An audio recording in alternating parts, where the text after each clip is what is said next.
I started running when I was 12 years old, and here I am 25 years later, just as obsessed with the sport as I've ever been before. Over that time, I've had the opportunity to train with some of Australia's best ever athletes like Craig Mottram and Stuart McSwain, Steve Monaghetti, Lee Troop, and also had the opportunity to train and coach a whole range of brand new athletes to the sport. One thing I've learned throughout the course of this period is that there is a massive chunk of simple little changes that so many athletes at both levels can adjust in their own training routine, which is going to lead to massive results. Today, I wanted to take a moment to share some of these things which I've had to wait 25 years to completely figure out, with the intention of hopefully helping you save a whole heap of time and effort while actually cultivating a more effective training program, no matter what part of your running journey you're in. So with that said, let's jump into them. The first thing I want to share is a really simple, common phrase which is often overlooked, and it's this: train smarter, not harder. What does that actually mean in the context of the world of distance running? I think we all understand a statement like that and we say, yeah, sure, no worries, okay, I won't go as hard. But when it comes to the practical side of running, there's an obsession, first of all, with intensity, and second of all, with volume. It's the reason that when we jump on Strava or hear someone talking about how someone has the ability to dig so deep within themselves in a latter part of a race, that we perk up, we get excited, we have a huge respect for that. Now, obviously, in its place, these two are really, really positive qualities. But the problem with this is that when we get too obsessed with these ideas, it means that every day is a new opportunity for more intensity and more volume. And the problem with this philosophy is, regardless of whether you're brand new to running or you've been running for 20 or 30 years, if you're constantly just on the hunt for a little bit more, it's a recipe for disaster in terms of injury and niggles, fatigue and performance plateaus.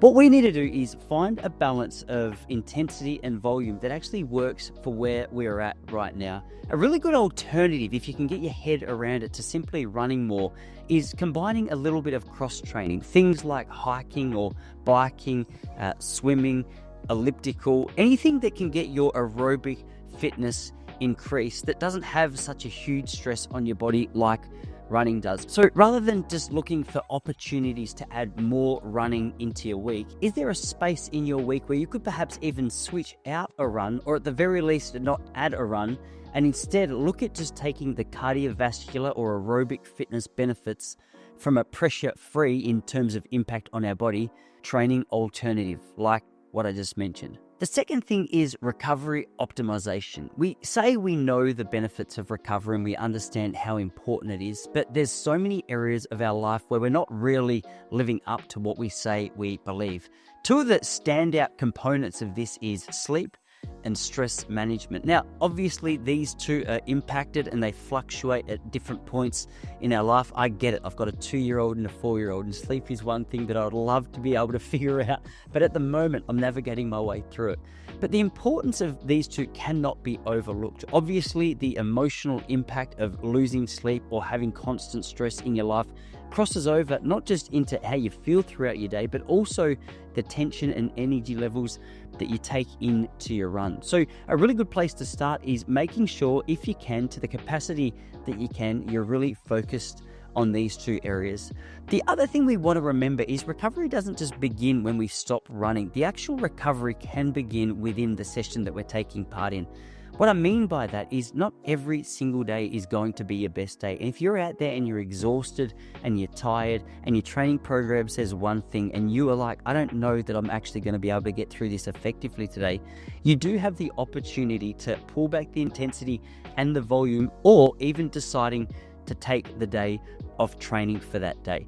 One of the best things about this is if you can take a step back and be flexible with your approach to training, it gives us the opportunity to give our body a chance to recover for tomorrow's session or run. So you don't need to be a hero each and every day. Take time to manage stress levels, take time to recover in terms of sleep, but also remember the importance that pulling back from the intensity plan can have on your overall recovery. The third thing I noticed a lot, not only in myself, but in so many of the athletes that I train with, is a lot of us don't take time to actually find the joy in running. We become so obsessed with metrics, from miles to intensity to times and the progression of times, that often we completely forget what it is that we got involved in running in the first place for. For so many of us, it's probably a question we haven't taken time to answer honestly in quite a long time.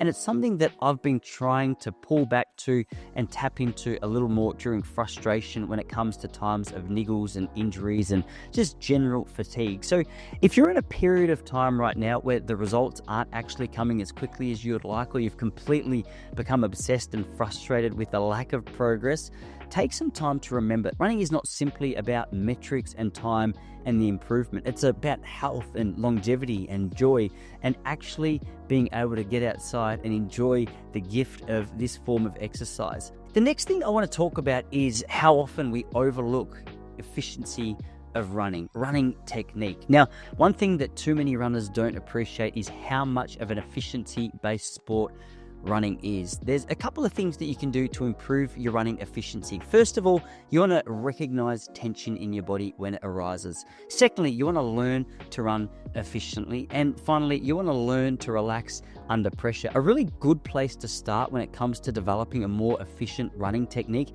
is through things like faster strides and especially hill sprints. It's really difficult to run fast up a hill if your technique is inefficient. The beauty with uphill running is not only the posture elements that are improved through there, but the strength and the speed that is developed, which naturally transfers to the flat running once we get out there. So if you're a little overwhelmed by how to improve your running technique, or you're not sure where to start by incorporating some little bits of speed both on the flat and up a hill into your training week after a couple of your easy midweek runs. And finally, we can't overlook the importance of mobility and strength. Now, if you've never had the opportunity to go in and actually work on a strength training routine, you're not sure where to start, it doesn't have to be overly complex. Even if you just jump online and do a running-based Pilates session on YouTube once or twice a week for 15 to 20 minutes to start, it's a really great place to start.